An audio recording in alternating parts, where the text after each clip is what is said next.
మీ ఇంట్లో మందారం మొక్క ఉందా? ఆకులు బానే ఉన్నాయి. కొమ్మలు కూడా బానే ఉన్నాయి. కానీ పూలు మాత్రం రావట్లేదా? ఒక్కసారి ఆగండి. మీరు ప్రతిరోజు చేస్తున్న చిన్న తప్పే మీ మొక్క పూలను ఆపేస్తుందని చెప్తే నమ్ముతారా? ఈ వీడియో చివరి వరకు చూస్తే మీ మందారం మొక్కలో వరసగా పూలు పూయించే అసలు సీక్రెట్ తెలుసుకుంటారు. చూసిన వాడికి చిట్కా దొరుకుతుంది. ఆచరించిన వాడికి ఫలితం దొరుకుతుంది. హాయ్ అండి. Welcome to my channel. అందరికీ నమస్తే. చాలామంది అంటారు ఎరువు వేస్తున్నాము, నీళ్ళు గినంగా బాగానే పోస్తున్నాము, మంచి ఎండలో పెట్టాము, అయినా పూలు రావడం లేదు. అసలు కారణం ఎరువు కాదు, మరో విషయం. అది చివర్లో చెప్తాను. ఇవన్నీ చేస్తున్నా కానీ పూలు ఎందుకు రావట్లేదు అనేది చాలామంది డౌట్లు అనమాట. అన్నీ క్లియర్ చేస్తాను. ఇకపోతే ఎక్కువ నైట్రోజన్ ఆకులు మాత్రమే పెరుగుతాయి, పూలు రావన్నమాట. ఇక తక్కువ సూర్యరశ్మి, రోజుకు కనీసం 6 గంటలు ఎండ అవసరము ఈ మొక్కకు, ఈ మందారం మొక్కకు. అయితే తక్కువగా అంటే 6 గంటలు ఎండ రాకపోవడమే ముఖ్య కారణం అయి ఉంటుంది. ఇంకా ఎక్కువ నీళ్ళు, వేలు ఊపిరి పీల్చుకోలేనన్ని నీళ్ళు పోస్తుంటారు ఒకరొకరు. కానీ అది మాత్రం తప్పనమాట. నీళ్ళు ఎక్కువ పోస్తే పూలు ఎక్కువ వస్తాయి అని అందరు అపోహ పడతారు. ఇక అందుకోసమని పైపు చెట్లలో లేచి హాయిగా నిశ్చింతగా వండుకుంటారు. మళ్ళీ మేలుకి వచ్చినప్పుడు పైపు తీసేస్తూ ఉంటారనమాట. అది మాత్రం చాలా పెద్ద తప్పనమాట. అసలు నీళ్ళు అంతగానం పోయొద్దు. అంటే దానికి అవసరమయ్యే అన్ని నీళ్ళు మాత్రమే పోయాలన్నమాట. ఇకపోతే ఇంకా ప్రూనింగ్ చేయకపోవడము, ఇక చెట్టు ఎట్లా పెరుగుతో అట్లా పెరగనివ్వడం అనమాట. ఎవరికి ఎప్పటి కొమ్మలు అప్పుడే కట్ చేస్తూ ఉండాలి.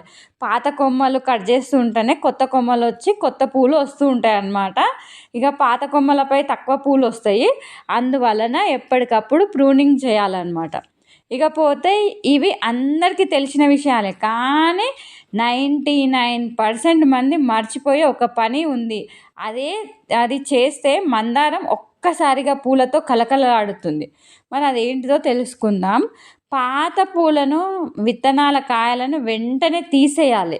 ఎందుకంటే మొక్క తన శక్తి విత్తనాల మొత్తం తయారీలో ఖర్చు చేస్తుంది. అయితే ఆ కాయలను తొలగిస్తే కొత్త పూల కోసం శక్తిని ఉపయోగించుకుంటుంది. అదే చాలామంది మిస్ అవుతూ ఉంటారనమాట. తప్పకుండా వెంటనే పాత పూలను కట్ చేస్తూ ఉండాలి, పాత ఆకులను తీసేస్తూ ఉండాలి, ఇంకా పండువారిన ఆకులను ఎప్పటికప్పుడు కత్తిరిస్తూ ఉండాలన్నమాట. ఇంకా ప్రూనింగ్ చేస్తూ ఉండాలి. ఇవన్నీ జాగ్రత్తలు పాటిస్తూ ఉండాలి. ఇక బెస్ట్ ఆర్గానిక్ ఫెర్టిలైజర్ ఇంట్లోనే తయారు చేసుకొని వేస్తూ ఉండండి.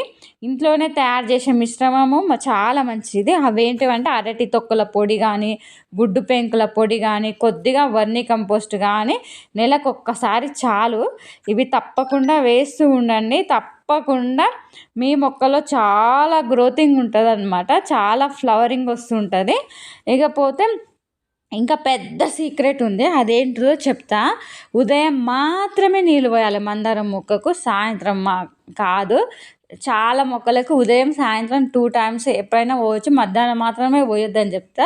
కానీ మందారం చెట్టుకు మాత్రం ఉదయం మాత్రమే పోయాలి. తడి మట్టి వల్ల ఫంగస్ వచ్చే అవకాశం పెరుగుతుంది. ఎప్పుడు నీళ్ళు పోసి తడి చేయకండి. ఇక అంటే చాలామంది చేసే తప్పులు ఏంటివంటే ప్రతిరోజు ఎరువు వేస్తూ ఉంటారు, నీళ్ళు ఎక్కువగా పోస్తూ ఉంటారు, నీడలో ఉంచుతారు, ప్రూనింగ్ అస్సలు చేయరనమాట. ఈ తప్పులు చేస్తూ ఉంటారు. మందారం మొక్కల్లో పూలు రావన్నమాట. ఇకపోతే మందారం పూలు అందానికి మాత్రమే కాదు, మన ఇంటి ఆనందానికి కూడా గుర్తనమాట. మొక్కను ప్రేమగా చూసుకుంటే అది పూలతో కృతజ్ఞత చెప్తుంది. ఈరోజు ఈ చిట్కాలు పాటించండి. 30 రోజుల్లో మీ మందారం ఎలా మారుతుందో నాకు కామెంట్ రూపంలో తప్పకుండా తెలియజేయండి. ఈ వీడియో మీకు ఉపయోగపడింది అనుకో లైక్ చేయండి. మీ ఇలాంటి మొక్కల ప్రేమికులకు షేర్ చేయండి. ఇంకా ఇలాంటి సహజ చిట్కాల కోసం మా ఛానల్ సబ్స్క్రైబ్ చేసుకోండి.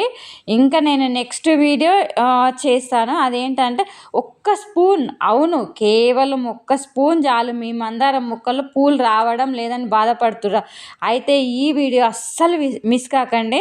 ఇంట్లో ఉండే ఒక సహజ పదార్థంతో తయారయ్యే ఫెర్టిలైజర్ మందారం మొక్కను పూలతో నింపేస్తుంది.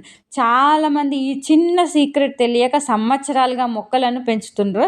అసలు ఆ ఒక్క స్పూన్ ఏంటి, ఎలా తయారు చేయాలి, ఎప్పుడు వేయాలి, ఎంత వేయాలి, ఇవన్నీ వచ్చే వీడియోలో పూర్తిగా చూపిస్తాను. తెలిసినవాడు పూలు చూస్తాడు, తెలియనివాడు ఆకులు మాత్రమే చూస్తాడు. అందుకే మా ఛానల్ సబ్స్క్రైబ్ చేసి బెల్ ఐకాన్ను ఆన్ చేయండి. ఎందుకంటే వచ్చే వీడియోలో మందారం మొక్కను పూల వర్షంతో నింపే అస్సలు సీక్రెట్ మీకోసం ఎదురు చూస్తుంది. ఇకపోతే థ్యాంక్ యూ సో మచ్.